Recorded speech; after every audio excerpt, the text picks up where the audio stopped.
If I wanted to rebrand myself in 2026, these are the three most simple, most potent things that I would start with so that I could start seeing change fucking immediately. Because before you try to become someone new this year, you need to start listening to how you talk to the person that you already are. Because your habits don't show me who you are, but your language, the words that you say, does. The way that you speak to yourself when you mess up, the words that you use when you start to feel like you are falling behind, the phrases that you lean on every single time you thought that you would be further ahead than you are by now. The tone, the words that you say when you hesitate, when you hold yourself back, when you want more than you think that you are allowed to want. This is the real brand that you're actually living from. This is literally the office that you are running your business, your life out of, right? Because if you are craving a rebrand in 2026, not just like a glow up, not just a new routine, not just something that lasts a couple of weeks and then falls off once again, but I mean a whole new energy, a whole new way that you move through your life, this is where it starts. This is the easiest way because you don't start with a new routine. Let's be honest, because if you did, you would be fucking Steve Jobs or Grace Beverly or whoever you look up to by now. You would be on top of the freaking world. You know, it doesn't start with a new routine. What it does start with is a new internal language, the way that you talk to and about yourself.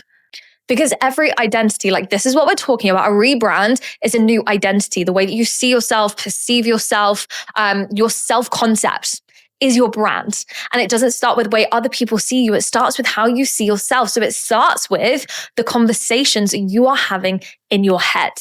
And I know this almost seems too simple because the way that you speak to yourself decides the identity that you live from. And so if you want a new rebrand, this is how it begins. And so by the end of this video, you are going to be able to spot the 3 internal language patterns that keep you stuck looping in the same outdated version of yourself so that you can start speaking, choosing, moving from the identity, i.e. the brand that you actually want to become this year. The first pattern is something I call shoulding. Now I have to ask you one very important question. Do you operate better, more effectively in environments where you feel heavily criticized? Think about at work, in your relationships, if you're trying to lose weight and you're constantly belittling yourself. Do you actually get better results? Do you get those results faster? If the answer is yes, this video is not for you, so just scroll away. Just scroll away now because you're not going to get anything out of this. But I'm going to guess that for the majority of you, the answer is a big fat freaking no, right?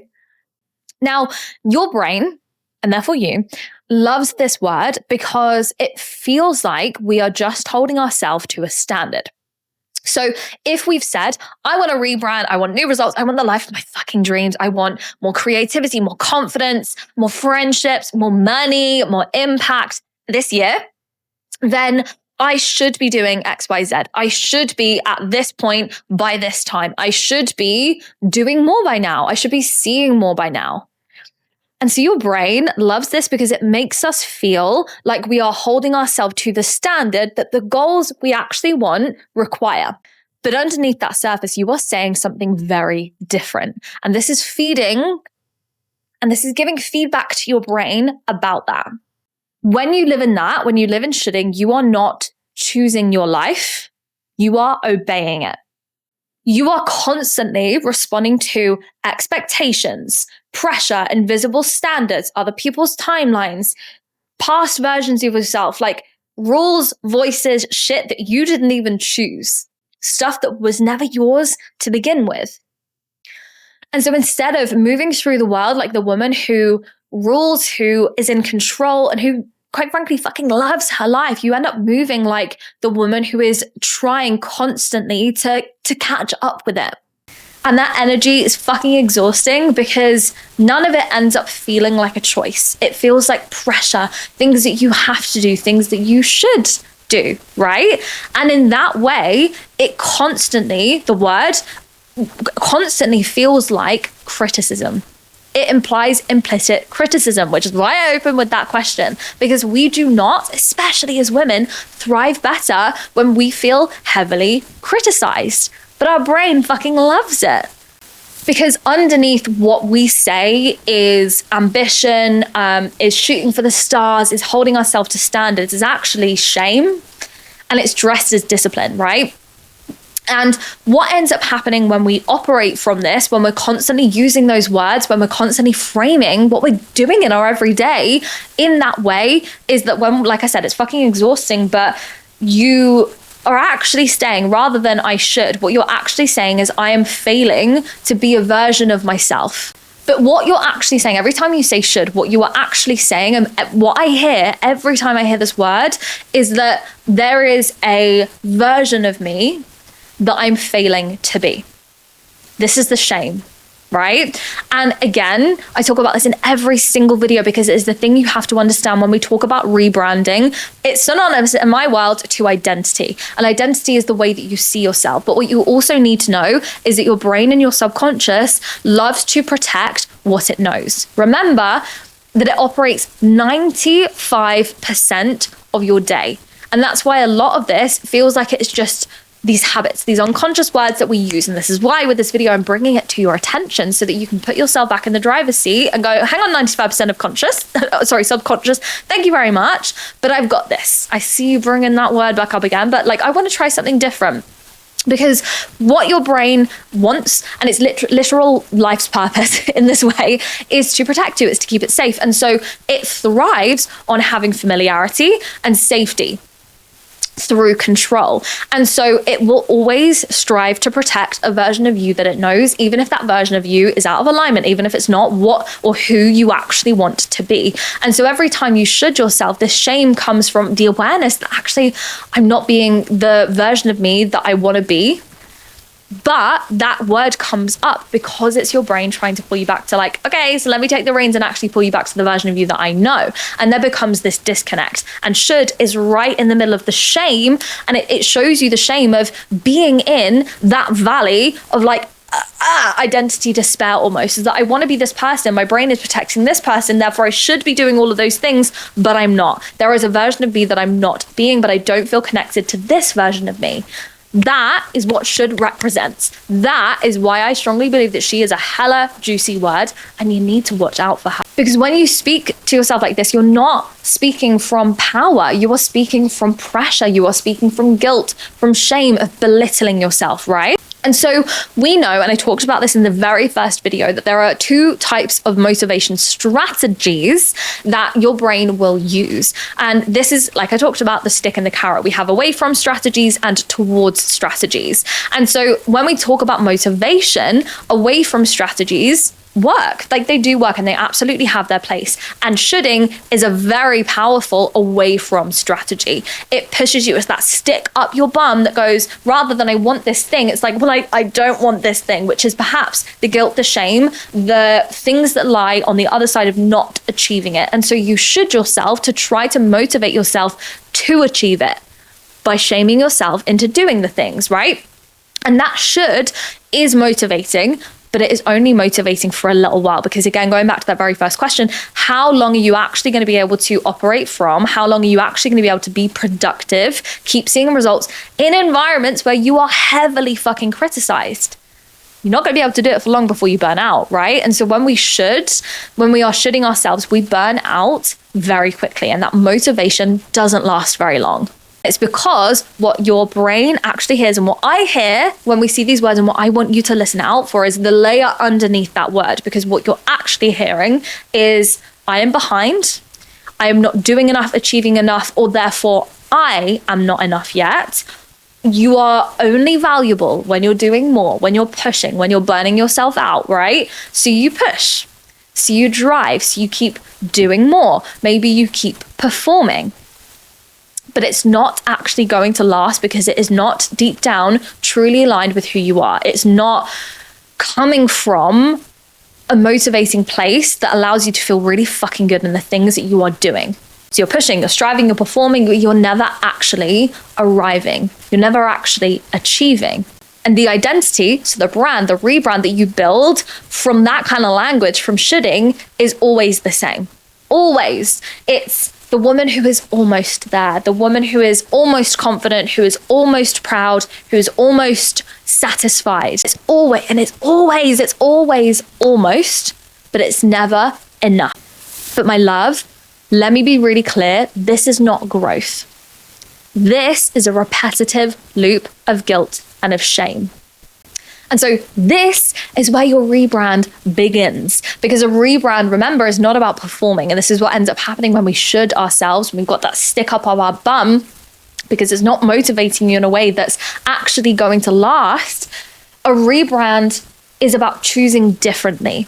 And it starts with choosing differently in the language, the words that you are saying to yourself. So what I want to be really clear about when I talk about changing the word should, and or at least catching yourself out when you are using them, and I'll get onto this in just a second, but I want to be really clear that it does not mean you have to stop having standards or having ambition. That is not the case at all. You are absolutely allowed to hold yourself to standards. You are absolutely allowed to want more for yourself, perhaps sometimes even in the right circumstances to expect more from yourself, because you know how fucking powerful you are. You know how confident and capable you can be. But what is so important is to make sure that you are not shaming yourself around those standards. Okay. So I want you to just watch how everything changes and how you feel, how it feels in your body when you change should to one very specific word. And that is swapping it for choose. Choose. Okay. So instead of I should rest, it's I choose to rest. Instead of I should push myself harder, it's I choose to push myself harder. I choose to hold myself up. Instead of I should be showing up so much better now, it's I choose to show up like the fucking woman that I am becoming. And this very specific shift, this very specific choice of language moves you from pressure and chasing the stick up your bum to power, putting yourself in the driver's seat. It moves you from obligation to ownership, right? It moves you from performance to actually having the identity that this is who I am. I'm not performing. This is me at my core.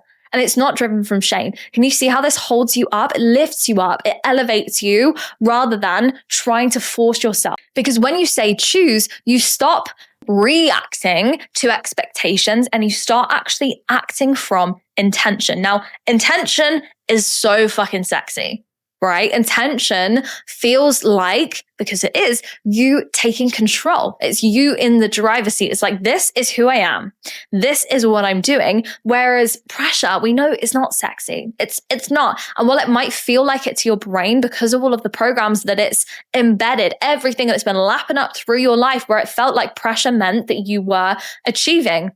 And so if you want to rebrand yourself and address the word should, there are 3 really simple steps that you can do to implement this straight away. The first is just over the next 48 hours, let's say, I'm going to set you a little task, set you some homework, is over the next 24 hours, I just want you to notice how often you should yourself. I want you to then pay attention to what you're actually responding to. What you're actually responding to at its deepest layer. And then I want you to ask yourself whose voice it sounds like, and if you agree. So for example, and then just ask yourself one really simple question, and that is, who decided that this was a should? Was it your parents, an ex-partner or an ex-friend, your culture, Instagram?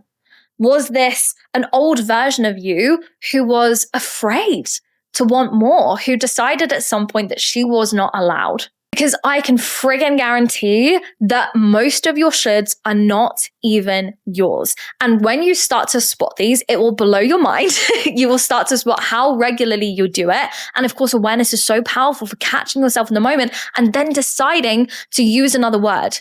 From swapping that should to choose. I was actually editing a testimonial for my other business. We have an event coming up I'm a strength and powerlifting coach in this other business. And I was editing a testimonial from an event last year. And I caught one of the girls who came doing this in real time.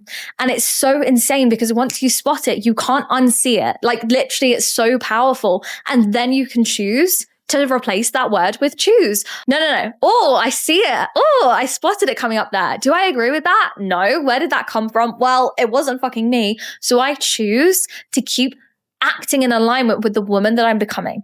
I choose to believe and to know in my friggin' soul that if I keep doing that, the results will come when they do, right?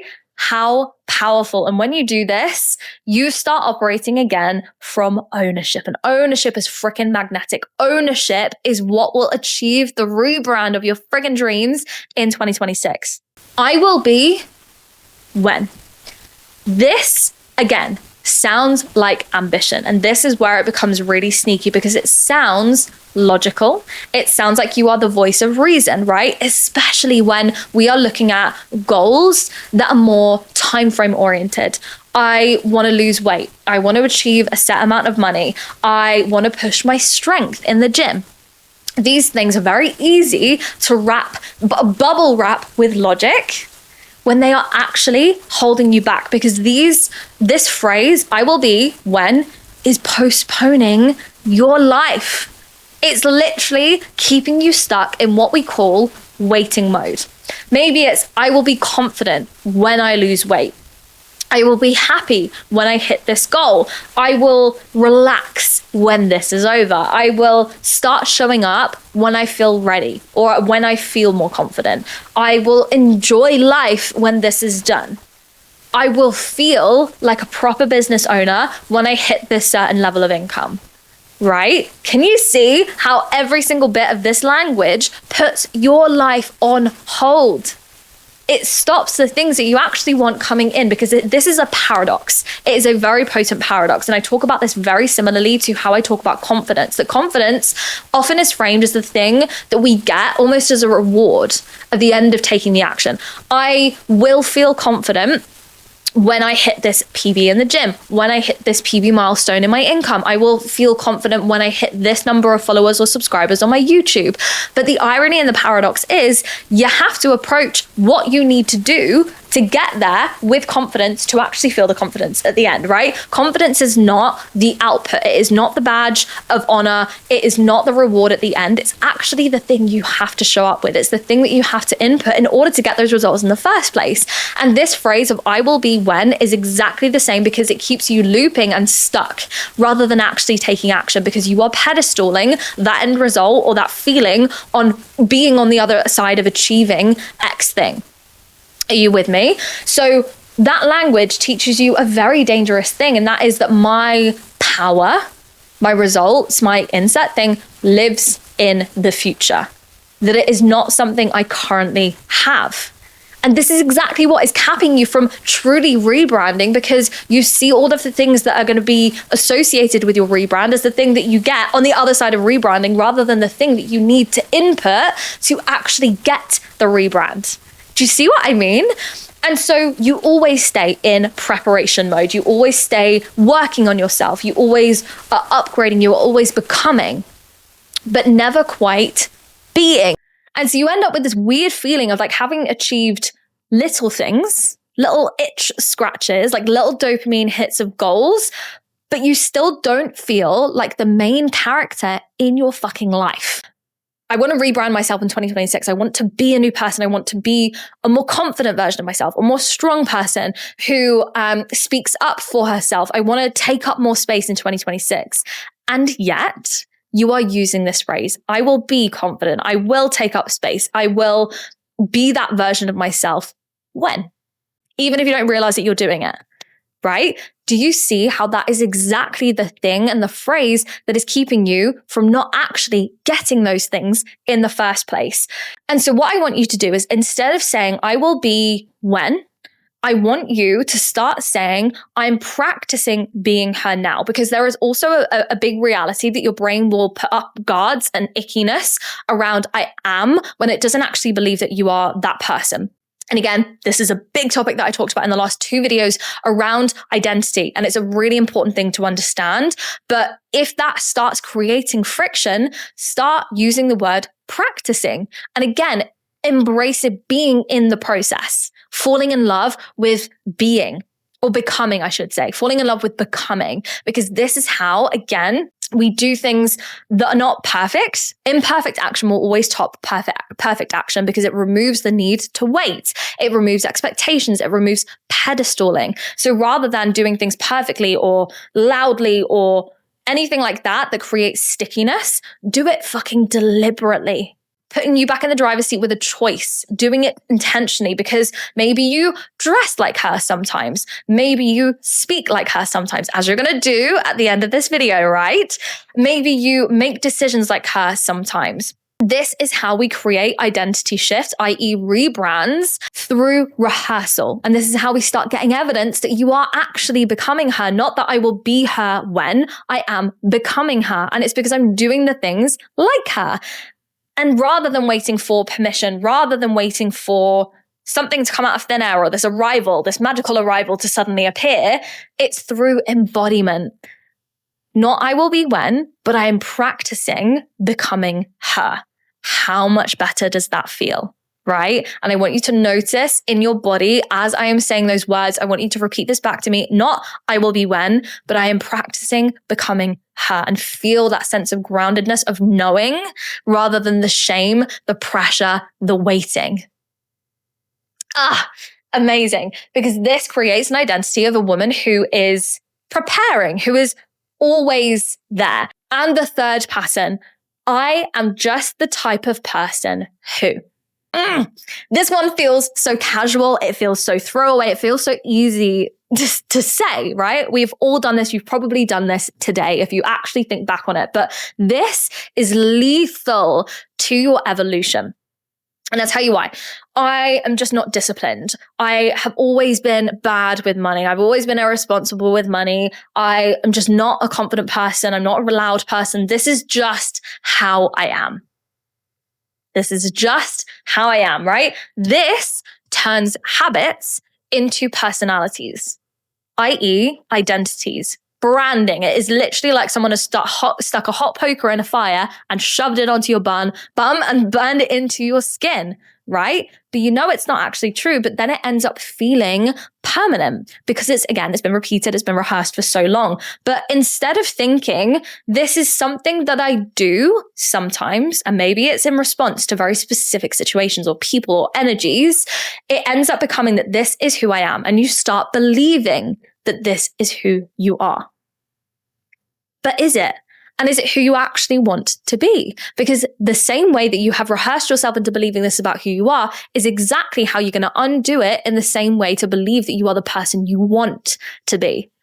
And the really dangerous thing about this is that when something starts feeling like who you are, you stop trying to change it because it feels like a personality trait. It starts becoming reasons not to do things, not to go after things, not to want more for yourself, not to push harder, because this is how we end up staying in the same identities for years. We end up getting stuck and trapped, and it's not because you can't change it, because hello, if you've been in my world, if you watched even the last 2 videos, you will know that this is not the case. I've given you frameworks on how to change it, but it ends up being something that you have named and shamed yourself into. You've stuck yourself in a box, and that box feels really hard to break out of when you have embedded it so deeply as a belief about yourself. But I'm going to shift this for you today. And this is one thing that you can do really so powerfully to do that. So I want you to ask yourself, what identity have you been protecting with this statement? I am just someone who